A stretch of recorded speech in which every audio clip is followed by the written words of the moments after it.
Welcome back for Charlotte's Web. Today's chapter is called The Hour of Triumph. What do you think this chapter is going to be about? And what does the word triumph mean? Special announcement, said the loudspeaker in a pompous voice. The management of the fair takes great pleasure in presenting Homer L. Zuckerman and his famous pig. The truck bearing this extraordinary animal is now approaching the infield. Kindly stand back and give the truck room to proceed.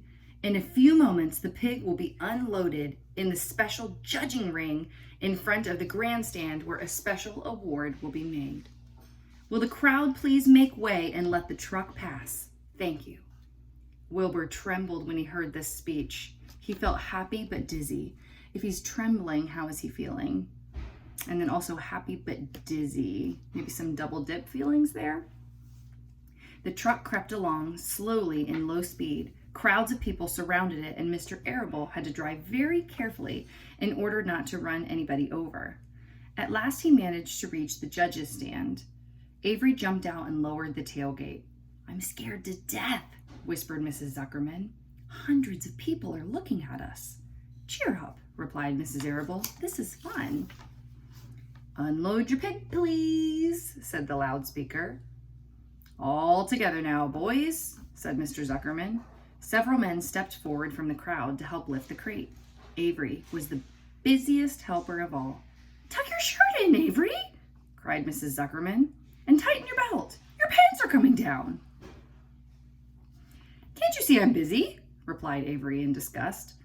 Look, cried Fern, pointing. There's Henry. Don't shout, Fern, said her mother, and don't point.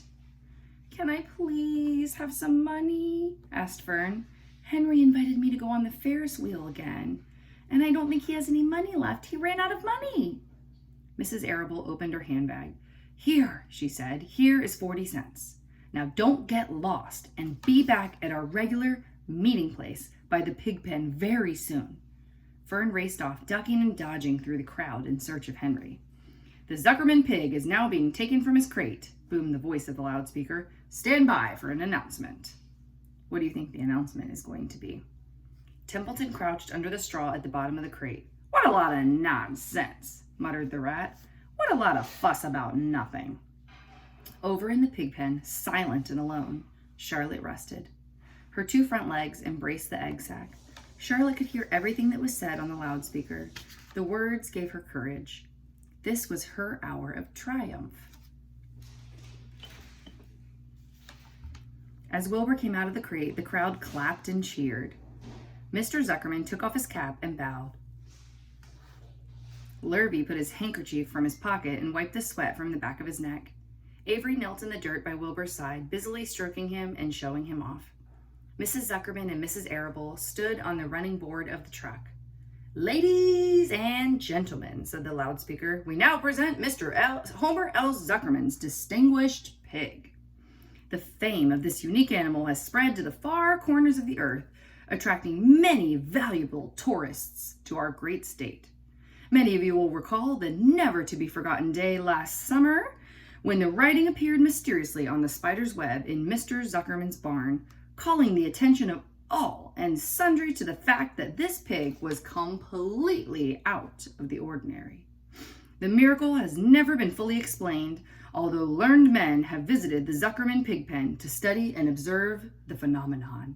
In the last analysis, we simply know that we are dealing with supernatural forces here, and we should all feel proud and grateful. In the words of the spider's web, ladies and gentlemen, this is some pig. Wilbur blushed. How is he feeling if he's blushing? He stood perfectly still and tried to look his best. This magnificent animal, continued the loudspeaker, is truly terrific. Look at him, ladies and gentlemen. Note the smoothness and whiteness of the coat. Observe the spotless skin, the healthy pink glow of ears and snout. It's the buttermilk, whispered Mrs. Arable to Mrs. Zuckerman. Note the general radiance of this animal. Then remember the day the word radiant appeared clearly on the web. Whence came this mysterious writing? Not from the spider, we can rest assured of that, Spiders are very clever at weaving their webs, but needless to say, spiders cannot write. Oh, but we know how it got there, don't we? Oh, they can't, can they? Murmured Charlotte to herself. Ladies and gentlemen, continued the loudspeaker, I must not take any more of your valuable time. On behalf of the governors of the fair, I have the honor of awarding a special prize of $25 to Mr. Zuckerman, together with a handsome bronze medal, suitably engraved in token of our appreciation of the part played by this pig, this radiant, this terrific, this humble pig, in attracting so many visitors to our great county fair. At the time, $25 would have been a huge deal. That was a big prize.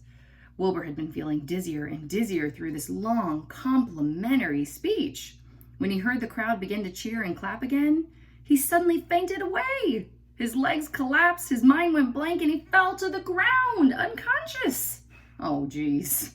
What's wrong? Asked the loudspeaker. What's going on, Zuckerman? What's the trouble with your pig? Avery was kneeling by Wilbur's head, stroking him. Mr. Zuckerman was dancing about, fanning him with his cap. He's all right, cried Mr. Zuckerman. He gets these spells. He's modest and can't stand praise. Well, we can't give a prize to a dead pig, said the loudspeaker. It's never been done. He isn't dead, hollered Zuckerman. He's fainted. He gets embarrassed easily. Run for some water, Lurvy. Lurvy sprang from the judge's ring and disappeared. Templeton poked his head from the straw. He noticed that the end of Wilbur's tail was within reach. Templeton grinned. I'll tend to this, he chuckled. What's he gonna do?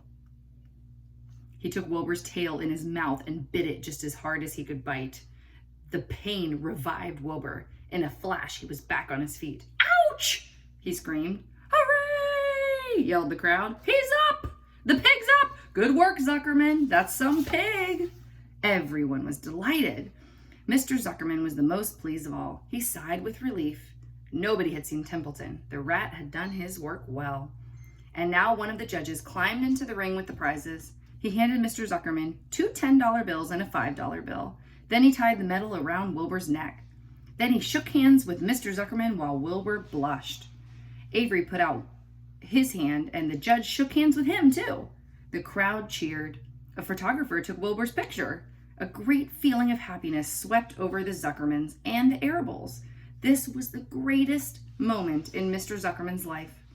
It is deeply satisfying to win a prize in front of a lot of people.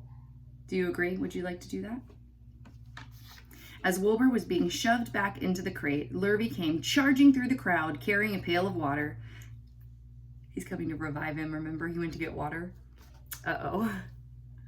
His eyes had a wild look. Without hesitating a second, he dashed the water at Wilbur. In his excitement, he missed his aim, and the water splashed all over Mr. Zuckerman and Avery. They got soaking wet. For goodness sake, bellowed Mr. Zuckerman, who was really drenched, so he's really wet. What ails you, Lurvy? Can't you see the pig is all right?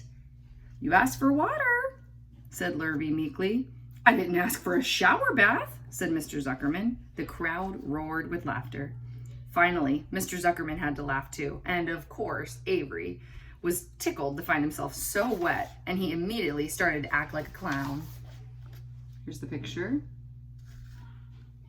There's the other one. He pretended he was taking a shower bath. He made faces and danced around and rubbed imaginary soap under his armpits. Then he dried himself with an imaginary towel. Avery, stop it, cried his mother. Stop showing off. But the crowd loved it. Avery heard nothing but the applause. He liked being a clown in a ring with everybody watching in front of a grandstand. When he discovered there was a little water left in the bottom of the pail, he raised the pail high in the air and dumped the water on himself and made faces. The children in the grandstand screamed with appreciation. At last things calmed down. Wilbur was loaded into the truck. Avery was led from the ring by his mother and placed on the seat of the truck to dry off. The truck, driven by Mr. Arable, crawled slowly back to the pig pen. Avery's wet trousers made a big wet spot on the seat. This is the end of the chapter. The next chapter is called The Last Day. So make a prediction what you think it's going to be about and retell this chapter to someone in your house. See you soon. Bye.